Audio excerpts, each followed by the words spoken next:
शादी करण में वेला रोज रोज वेंदो तो पे सगरन ला इहो ई त वेला न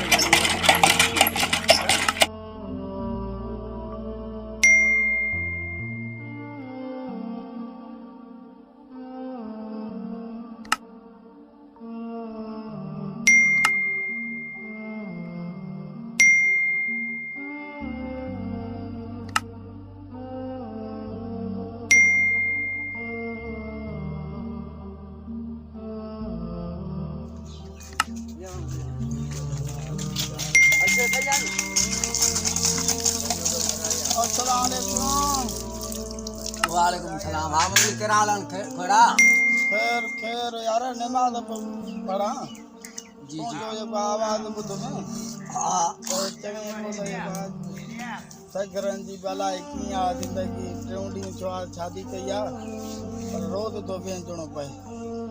जो तड़ो दो लाए तारो कढा दो लाया नथो तड़ दो गुसल करणी तो दी ए केरी भला गुसल अॼु तो ॿुधामा यार गुसल तड़ के ही चबा तड़ त कया तो ॾिसे छा तो बाक़ी किया कढबो किया बुधा बस से तो अचो लटा लाए बस चोबी हण ॿियो कीअं कढबो यार ये ना है कढबो ये गुसल कढणा तरीक़ा थींदा ने हिकिड़ो थींदो आहे गुसल इर्तमासी ॿियो थींदो आहे तरतीबी जी जी इर्तमासी जेको आहे ईअं थींदो आहे वहंदड़ पाणी हुजे नी जीअं वाह हा या वाटरो आहे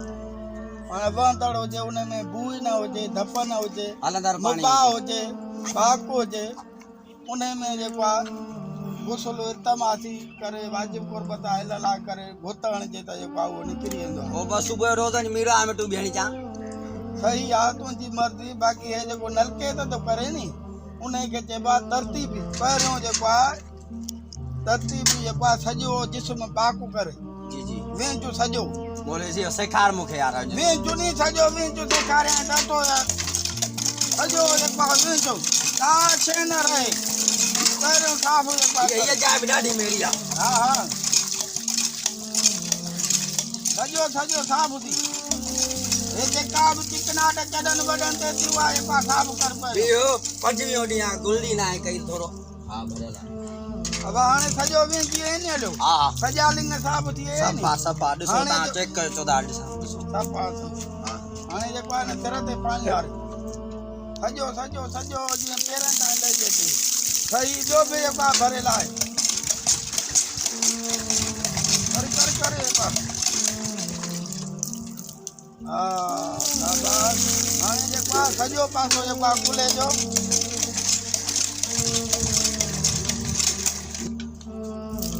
साबुण सां वेंचणो आहे पर जेको आहे हिनमहिल तोखे साबुण न आहे तरीक़ो सेखारियां थो पर साबुण खणी थो करे हा सही आहे महिरबानी वठी राजा के नाम बोलवी सॼो पासो जेको आहे पहिरियों दो पोइ खॿो पासो सॼो पासे ते हाणे पाणी हारे हा पोइ पेरनि जे ॾहनि ताईं हाणे खाॿो पासो थो सही आहे तमामु थी वियो हलियो हाणे पाक थी वई हलियो सफ़ा ॿुधी हाणे जेको आहे इमामनि जा नाला खणणु जेको आहे रसूलनि जा नाला खणणु तुंहिंजे लाइ जेको आहे सही आहिनि अॻु में जेको आहे तूं नापाक हुई निचुस हुई तुंहिंजो ज़मीन ते घुमण बि गुनाह हुई हा इहो मां ॿुधो में त 7 गज़ ज़मीन सड़ी वेंदी आहे तर सां घुमण सां हा इहा बि ख़बर आहे नी अॼुकल्ह मुआशरे में पढ़ियल लिखियल माण्हू सभु जेको आहे उनखे गुसल नथो लाहिणो अचे बोले हे तो जेको अॼु कमु सेखारनि वॾो स्वाब जो कमु कई जे तूं मरी वेंदी सिधो जन्नत में तोखां पुछा ई न थींदी अलाह कोन तो अॼु मरंदे तूं बाबा असांजो इहो ई त कमु आहे गुसल सेखारणु पुट गुसल खां बिना जेको आहे खाइणु पीअणु उथणु वेहणु जेको आहे क़ुर शरीफ़ खे हथु लाहिणु सभु कुझु हराम आहे माना टियों ॾींहुं जा मुंहिंजी शादीअ खे मां इहो हराम पियो खाईंदो हुआ सभु कुझु जेको आहे तूं अणॼाण हुए नी हा तोखे का ख़बर हुई हाणे जेको आहे तोखे ख़बर आहे जेकॾहिं ख़बर हूंदे बि जेको आहे तूं गुसल सां घुमंदी त पोइ हाणे हराम खाईंदे हाणे जेको अणॼाणीअ में कई उहो सही आहे हाणे ॼाणे वाणी कई त हाणे गुनाह थी इंशाल्लाह हाणे कंदासीं कोशिशि